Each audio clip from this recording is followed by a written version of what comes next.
27 মে'ৰ দিনা পৰিৱেশ সুৰক্ষা সমিতিৰ উদ্যোগত আগন্তুক 5 জুন বিশ্ব পৰিৱেশ দিৱস উপলক্ষে ছাত্ৰ-ছাত্ৰীসকলৰ মাজত অসমৰ জাতীয় ফলৰ বিষয়ে সজাগতা উপলক্ষে চিত্ৰাংকন প্ৰতিযোগিতা অনুষ্ঠিত কৰে।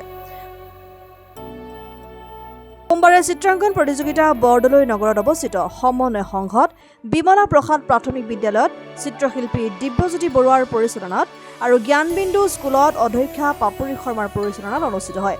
লগতে ধুলিজান প্ৰাথমিক বিদ্যালয় আৰু বালিজান জাতীয় বিদ্যালয়তো চিত্ৰাংকন প্ৰতিযোগিতা অনুষ্ঠিত হয়।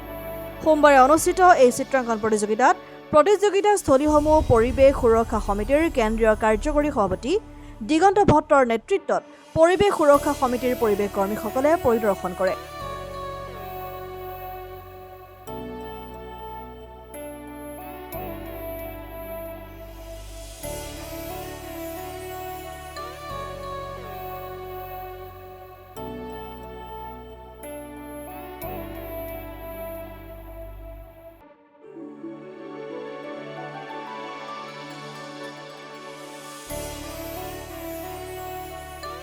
পাঁচ জুন বিশ্ব পৰিৱেশ দিৱস 5 জুন বিশ্ব পৰিৱেশ দিৱসৰ কাৰণে আমি পৰিৱেশ সুৰক্ষা সমিতিয়ে আমি আজিৰ পৰাই কাৰ্যসূচী আৰম্ভ কৰিছোঁ। ইয়াৰ ভিতৰত চিত্ৰাংকন প্ৰতিযোগিতা হৈছে আৰু চিত্ৰাংকন প্ৰতিযোগিতা আজি জ্ঞানবিন্দু স্কুল আৰু তাৰপিছত সমন্বয় সংঘ আৰু বিমলা প্ৰসাদ চলিহা স্কুলত আৰু বিভিন্ন ঠাইত আমি অনুষ্ঠিত কৰিছোঁ।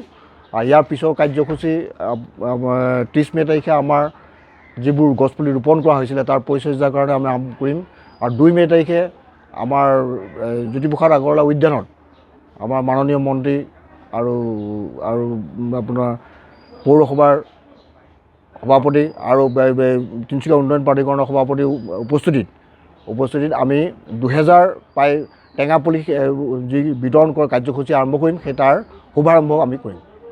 আমি এই সকলো কাৰ্যসূচীলৈ আমাৰ সকলো তিনিচুকীয়াবাসী ৰাইজৰ সঁহাৰি আমি বিচাৰিছোঁ আৰু সকলোৱে দেখিছে যে গোলকীয় উষ্ণতা বৃদ্ধিৰ ফলত কি পৰিস্থিতি সৃষ্টি হৈছে। গতিকে আমি সকলোৱে সজাগ আৰু সচেতন হ'ব লাগে আৰু বৃক্ষৰোপণ কাৰ্যসূচীটো এটা প্ৰধান কাৰ্যসূচীৰ ভিতৰত ধৰিব লাগে।